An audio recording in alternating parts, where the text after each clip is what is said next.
Boa tarde, tudo bem, Carol? Tudo bem? Como está? Caio, Thalita, Tati, tudo bem? Amanda, tudo bem? Como é que estão? Tudo jóia?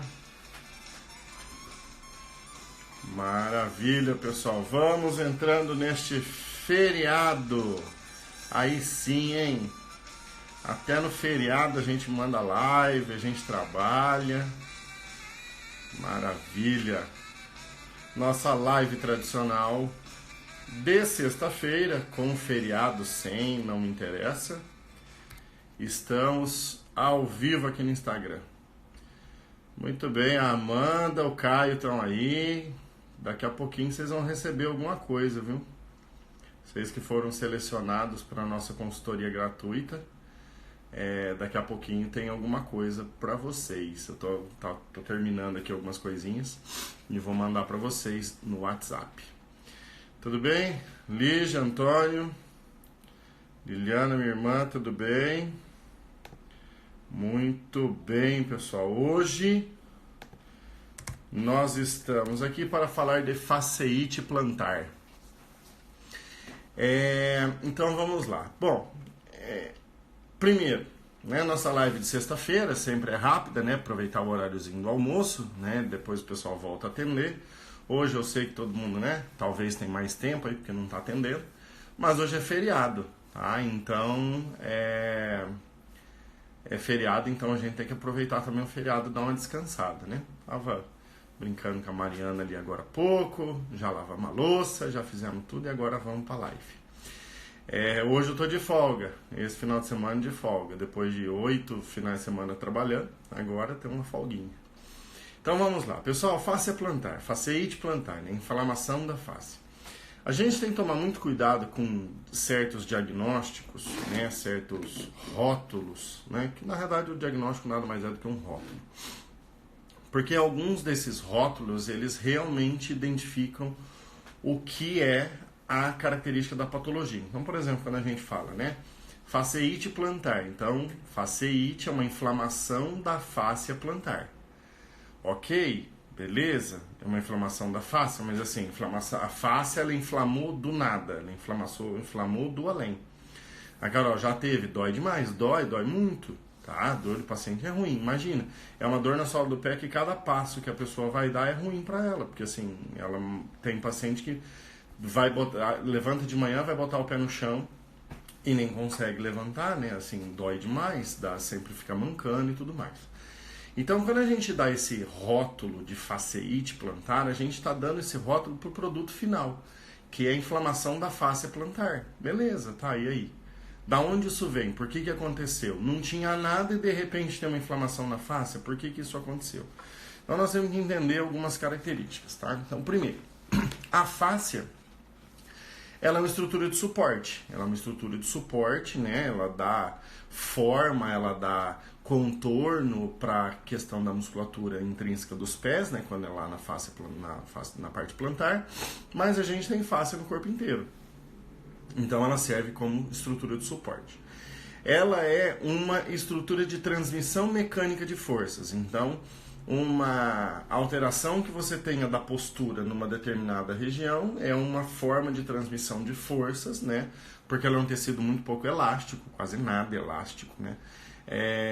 Onde se você, né, torcer uma coisa mais para um lado, isso aqui vai esticar rápido, tá? A face vai esticar rápido e ela transmite essas forças, né? Essa força mecânica mesmo, para que o corpo possa receber essas informações e dar essas adaptações. Então, uma das primeiras coisas que eu quero clarear aqui com vocês é que a fáscia plantar, ela é uma estrutura de suporte, ela é uma estrutura de transmissão de forças, mas ela é uma estrutura inervada, tá? Então, se ela é inervada, ela tem sensibilidade. Quando ela tem sensibilidade, se caso haja uma nocicepção, né? Então se haja alguma lesão ou uma sobrecarga que crie a ativação dos nociceptores, ela pode doer. Ela pode inflamar, mas a pergunta sempre é por que isso aconteceu? Tá? Então, algumas características que eu quero colocar para vocês. Então, primeira coisa que assim, se a gente olhar a estrutura da face plantar, ela tem uma inserção no calcânio, ela tem uma inserção lá nos metas, né, na cabeça dos metas, lá na parte anterior dos metas. Então, sobrecargas que a gente tenha nessas inserções podem gerar a característica de inflamar naquele local. Só que olha que interessante, quando inflama na inserção do calcânio, a gente não chama de faceite, a gente chama de esporão de calcânio. Quando inflama lá na cabeça dos metas, a gente não chama de faceite, a gente chama de metatarsalgia. Aí agora eu pergunto para vocês, qual que é a diferença então de esporão de calcânio, faceite e metatarsalgia? Porque, na verdade, assim, a característica do problema é a mesma, é a sobrecarga sobre a face, onde ela tem uma restrição, uma retração, e acaba provocando dor e inflamação. Beleza. Quando isso acontece lá no calcânio, que está puxando, pode ser que no exame tenha, né, o esporão ou não, mas a gente chama de esporão, a gente não chama de faceite. E aí, a gente não chama de faceite insercional no calcânio. A gente não chama isso, a gente chama de esporão. Então, qual que é a característica da diferença, então, entre esporão, faceite e metatarsalgia? Na minha opinião, é só o lugar. É só o rótulo que a gente dá. Porque no final das contas, vai ser a mesma coisa. No final das contas, para mim, é a mesma coisa. É a mesma patologia. É exatamente a mesma patologia. Um esporão, uma faceite e uma metatarsalgia, para mim, é exatamente o mesmo problema. É a mesma discrepância de forças que a gente tem, só que em um paciente, devido a certas circunstâncias, vai ser no calcânio. Outro paciente, devido a outras circunstâncias, vai ser nos metas. E outro paciente, devido a certas circunstâncias, vai ser no meio da face. Tá? Então, para mim, elas são a mesma coisa. Tá? Então, dentro desse contexto, né, pensando biomecanicamente nessa questão de forças, para mim no que eu vejo nos meus pacientes, é engraçado que ontem eu atendi 4 pacientes à tarde, 2 deles vieram, um com esporão e o outro com faceite. A mesma característica, os mesmos sinais clínicos eu encontrei, os mesmos. Tá? É um paciente que tem uma anteriorização do tronco, tá? Seja ela, né, com um desvio no tornozelo, seja ela no quadril. Tá? Então, uma estratégia de tornozelo, uma estratégia de quadril, mas tem uma anteriorização. E aí, para mim, o que acontece? Né? O que a gente entende? Quando a gente anterioriza o quadril, o que eu faço com a panturrilha? Eu não vou tensioná-la para cima? Aí ela vai pegar e vai puxar o calcânio, né? Então imagina que aqui está a face e aqui está o tendão de Aquiles e o calcânio. Quando isso aqui vem para cá, né? Porque o paciente desloca para frente, o calcânio não vai tentar fazer isso aqui para adaptar? E aí quem que tem aqui embaixo? A musculatura intrínseca mais a face plantar. Aí você tensiona, tá? A gente tensiona essa parte daqui de baixo. E aí o que acontece? Essa sobrecarga aqui pode dar a questão do esporão. Só que como isso aqui desloca para cá, essa musculatura não vai tentar aumentar seu tônus. Quando ela aumenta seu tônus, ela não pode gerar uma sobrecarga no meio da face. E aí então ela gera uma faceite. Se essa sobrecarga se estende até lá na cabeça dos metas, se é um deslocamento para frente o suficiente para jogar muita pressão lá na cabeça dos metas, já está com a face tensionada, com os tendões dos flexores dos artérios tensionados. E aí você joga mais peso em cima, ele pode dar uma metatarsalgia. Então, para mim, é a mesma coisa. Depende de algumas circunstâncias entre um paciente e outro. Tá? A Lígia, a metatarsalgia não pode ser por neurômio sem envolver a face? Pode, mas por que acontece o neuroma? Não é por hipercompressão? Não é um espessamento da bainha do nervo, de um ramo dos nervos digitais, um espessamento da bainha de um dos ramos dos nervos digitais, como proteção a uma hiperpressão, a um aumento da pressão naquele local. Essa é uma das características do neuroma. Então, o mecanismo é o mesmo, você está vendo? É o deslocamento do paciente para frente. Entendeu? Então, nesse sentido, quando a gente olha essa parte biomecânica, o deslocamento anterior do tronco é uma das coisas mais características que a gente vê num paciente com uma metatarsalgia, com uma faceite plantar, com um esporão de calcânio. Então, essa faceite plantar, eu acredito que a gente tem uma interferência grande, né, de um cabo de guerra entre a musculatura intrínseca do pé E o que o Antônio está colocando aqui, do sólido gastrocnêmio. Na verdade, para mim, a maior interferência é do sólio. Por quê? Porque o sólio que é o músculo tônico, o sólio é o músculo postural. Então é ele que faz esse controle aqui, ó, tá? Então o gastrocnêmio ele ajuda, né? Os gastrocnêmios eles ajudam, mas os gastrocnêmios eles têm uma função muito mais fásica, que é o quê? Que é andar, correr, pular, saltar e por aí vai. Tudo bem? Então para mim essa é a diferença entre o gastrocnêmio e o sólio. Tá? Então, biomecanicamente falando, para mim, essas alterações elas são nada mais do que um cabo de guerra. Entre a musculatura intrínseca do pé, tá?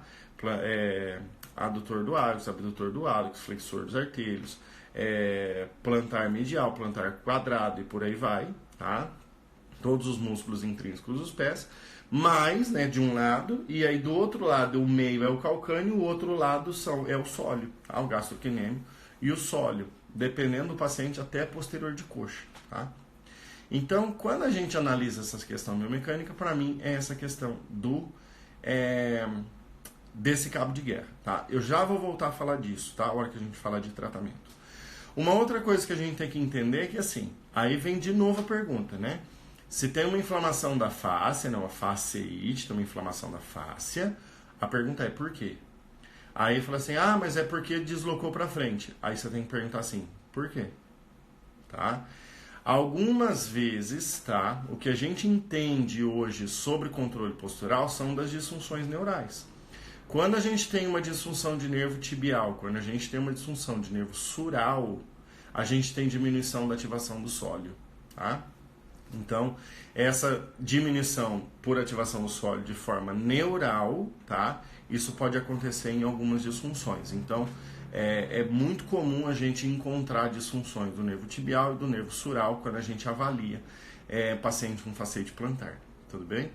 Outra coisa, e aí esse tem um estudo que é específico falando, né, da questão da sensibilidade da sola do pé, é que existe uma ligação entre a fasciite plantar e uma inativação do nervo calcâneo medial.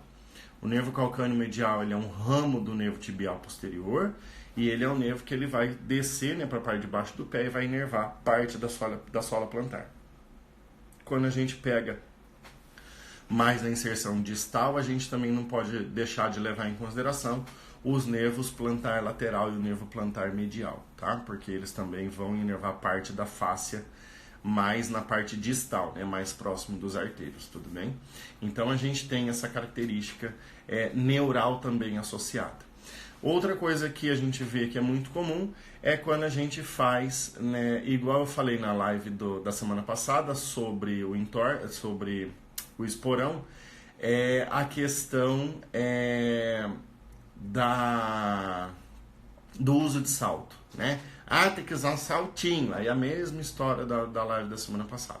Usar um saltinho é você inibir a doença, não é você tratar esse paciente. Então, ao meu ver, tá, o tratamento desse paciente ele passa por algumas fases. Então, a primeira é a parte neural, ver se tem alguma parte neural, porque a parte neural é soberana perante a parte muscular, facial e por aí vai.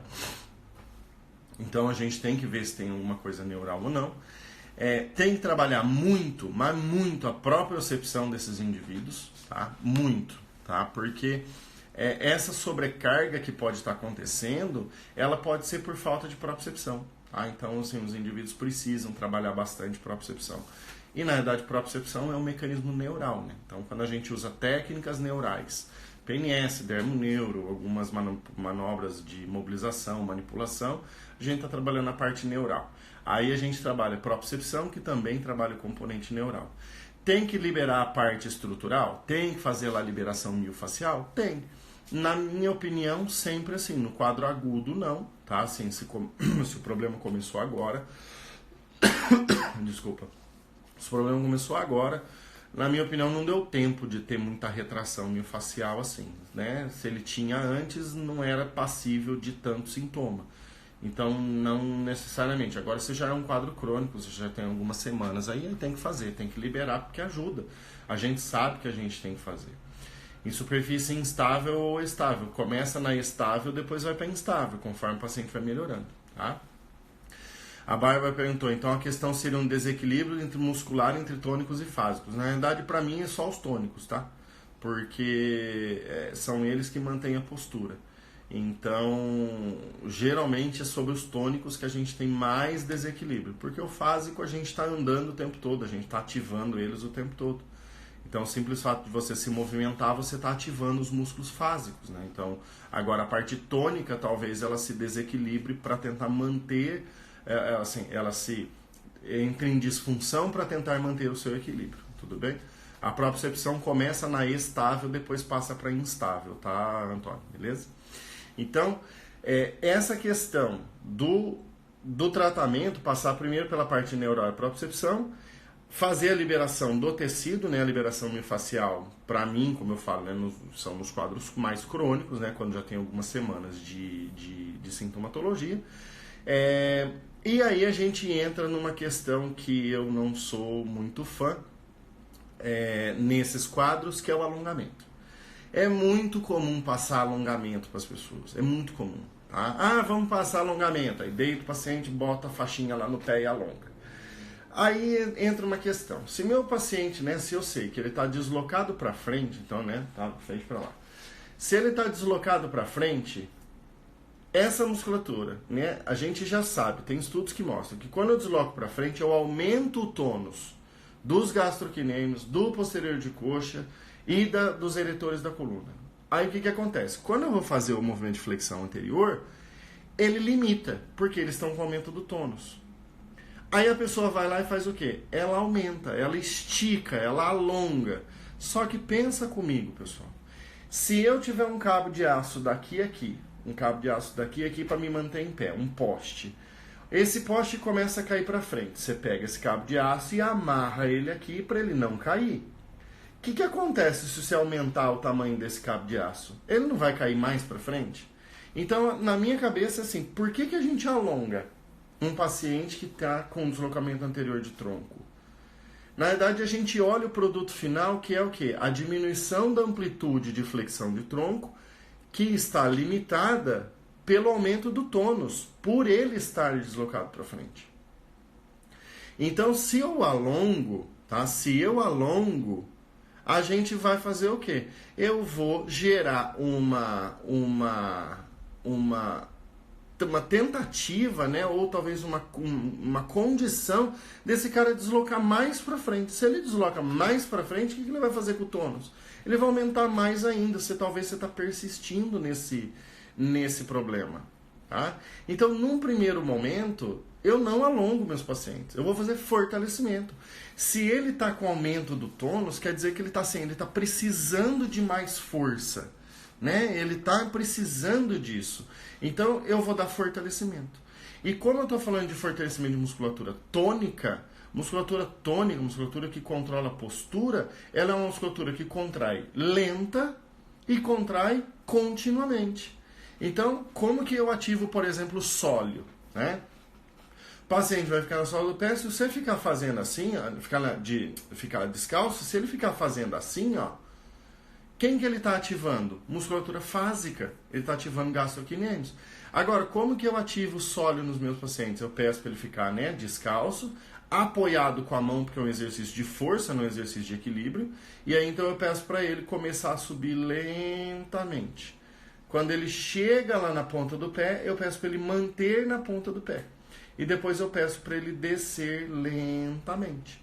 Então, dentro dessa característica, eu consigo ativar muito mais a parte tônica, eu consigo dar a condição para a musculatura do sólio que o indivíduo precisa, tá? E isso começa a regular esse cabo de guerra, tá? Então, quando a gente regula esse cabo de guerra com um dos exercícios é esse, o outro é o fortalecimento da musculatura intrínseca do pé, só que aí, de novo, não peço para colocar a toalhinha no chão e ficar fazendo assim, ó, rápido, não, é lento, puxa, é uma remada com os dedos lá bem lenta, sabe, assim, para puxar com gosto, para pegar a fibra lenta e mantida, tá? Você pode até pedir para o paciente fazer a garra e soltar um pouquinho, tá? Então, é interessante que a gente consiga balancear esse nosso tratamento. Entre a parte neural, que o Antônio perguntou aqui se eu faço mobilização neural. Faço, quando necessário eu faço, tá? É uma técnica que é muito bacana, tá? Quando eu falo de mobilização neural, tá? Eu trabalho com a PNS, eu trabalho com a Dermoneuro, conheço, né, mobilização neural. A gente vai usando aquilo que vai sendo mais fácil pra gente e dentro do que tá dentro da nossa caixinha de ferramentas, tá? Então, dá pra usar? Dá pra usar, tem resultados fantásticos, tá?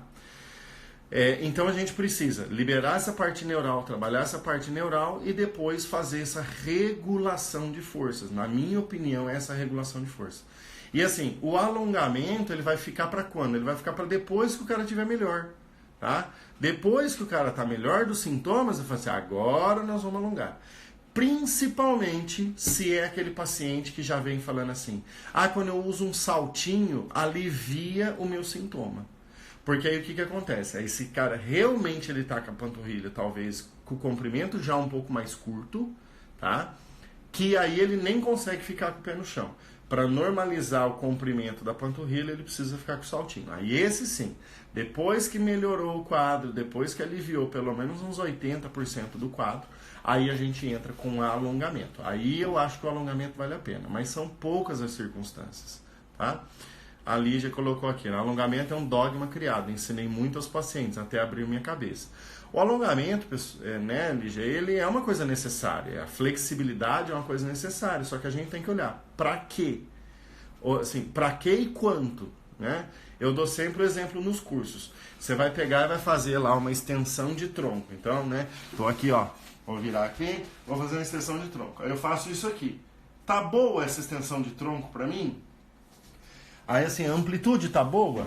Aí você fala assim, a amplitude tá boa, legal, pra mim tá boa. Preciso ganhar mais amplitude? Não. Preciso alongar a cadeia anterior? Não. Agora, e pro cara que treina nas Olimpíadas, que é aquele que faz o, como é que é? Salto em altura, que ele vem correndo e aí ele tem que revirar o corpo para trás, assim, ó, pra passar pelo mastro, assim, ó, que ele dá aquela envergada no tronco para trás. Aí a extensão de tronco que eu tenho para ele não é nada. Então aí eu preciso ganhar. O alongamento, para mim, ele depende dessa questão, da condição. Qual é o intuito daquele alongamento? Para que eu quero aquilo ali? O cara, né, fazer assim uma grande fazer uma flexão de tronco, ter um grande alongamento de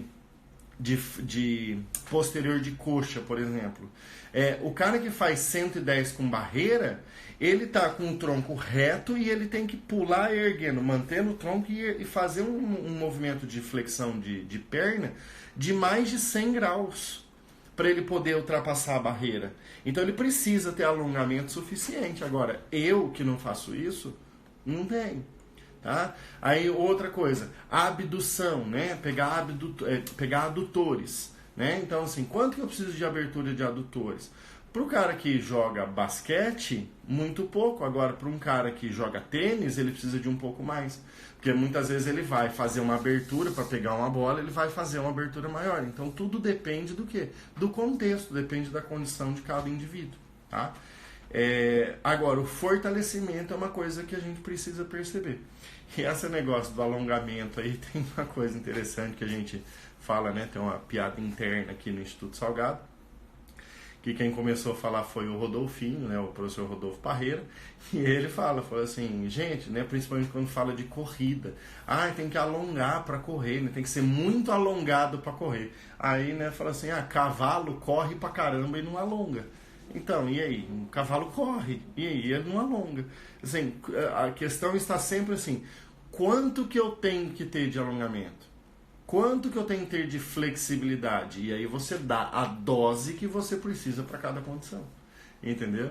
É interessante ter boa flexibilidade. Lógico que você vai minimizar vários problemas. Só que assim, tudo depende do contexto. Tá? Então essa é a característica que a gente tem, né? Como eu falo, do alongamento, que eu falo do fortalecimento e dessa questão neural. Então, pessoal, vamos voltar só para a gente finalizar naquela questão do diagnóstico, da nomenclatura. Então, quando a gente fala fasciite plantar, será que é um problema exatamente da fáscia? É um problema que dá na fáscia, é o produto final. Mas será que vem da fáscia? Será que é? Então, assim, parece, mas talvez não seja. Talvez seja um desequilíbrio de forças da musculatura. Então, parece, mas nem sempre é, né? Assim, a fáscia em si. É uma questão que precisa de alongamento? Parece ser, mas nem sempre é. Então, parece ser, mas nem sempre é. É uma questão que está ligado por exemplo, ao uso de determinados calçados? Às vezes sim, às vezes não. Talvez talvez não seja. Então, assim, nem tudo né, geralmente aquilo que parece ser. Então, quando a gente fala, né, da fasciite plantar, talvez a fáscia plantar é o produto final e é onde a gente, né, onde tem a sobrecarga final, que tem a pequena inflamação, que a gente tem então essa característica, mas nem sempre o problema é da fáscia. Ela só foi o produto final, ela só foi o bode expiatório que acabou com o problema mediante outras circunstâncias. Tudo bem? Tranquilo, pessoal? Então eu vi que entraram aí, né, o Antônio, ele entrou. Antônio, não, você não foi selecionado para nossa consultoria, mas, né, tamo junto. Se precisar de dúvidas, pode mandar aqui por direct, pode mandar pelo WhatsApp, tamo junto. Eu daqui a pouco vou mandar para quem passou, né, para quem foi selecionado na consultoria, vou mandar daqui a pouquinho uma mensagem, tá? E aí na semana que vem a gente faz essa consultoria. Pergunta da Lígia: quase sempre tensões emocionais estão envolvidas. A tensão emocional, Lígia, ela aumenta o tônus como um todo. Então, assim, aumentou o tônus como um todo, você está suscetível a ter uma sobrecarga. Então, aí pode estar associado também, tá? Então, é pelo aumento do tônus como um todo, tá? Então, quem foi selecionado para a consultoria, a Amanda, a Bia, que eu vi que entraram aí, eu vou mandar uma mensagem, e o Caio, né, eu vou mandar uma mensaginha daqui a pouco. E segunda-feira nós temos a nossa aula, né, 2 horas da tarde lá no canal do YouTube, tá? Espero vocês. E acho que é só. Eu queria agradecer a todo mundo que está aqui nesta sexta-feira, aproveitando o seu feriado, pegou o celular aí, viu que estava online e conseguiu fazer esse trabalho de querer se evoluir até mesmo no feriado. E espero que vocês possam ter agora, a partir de agora, um feriado de descanso, um feriado talvez de estudo, um feriado com a sua família, um feriado que você possa aproveitar, descansar, relaxar e por aí vai, beleza? Carol, preciso treinar marcha porque existem várias compensações. Se depois da melhora da propriocepção ainda ficar, pode treinar, beleza? Então, pessoal, queria agradecer mais uma vez vocês. Essa live, então, vai ficar salva por 24 horas. Depois ela vai lá para o canal do YouTube. Lembra que no canal do YouTube todas as lives estão lá. Elas vão ficar todas liberadas. A aula que eu fiz sobre o nervo vago, né, no meio da semana eu decidi essa aula ficar liberada, tá? Tá lá liberada para vocês. Somente as aulas mesmo da segunda-feira, desculpa, que elas ficam somente até na sexta-feira. Beleza? Tranquilo? Palmilha, Caio, se necessário. Beleza? Pessoal, muito obrigado a todos vocês. Terminando aqui, frase do dia. Vai lá no meu feed e compartilha a frase do dia. A frase do dia é: nem tudo é o que parece ser. A fasciite plantar talvez é um problema da fáscia, mas também por várias vezes não é. Então nem tudo é o que parece ser. A fáscia plantar talvez ela só é o produto final de problemas em outras situações. Beleza? Frase do dia daqui a pouco para você compartilhar. Um grande abraço, um ótimo feriado, ótimo final de semana para vocês. Obrigado, Lígia, obrigado, Liliana, as minhas irmãs que estão aí. Um grande abraço, fiquem com Deus. E até a próxima, segunda-feira, 2 horas no YouTube.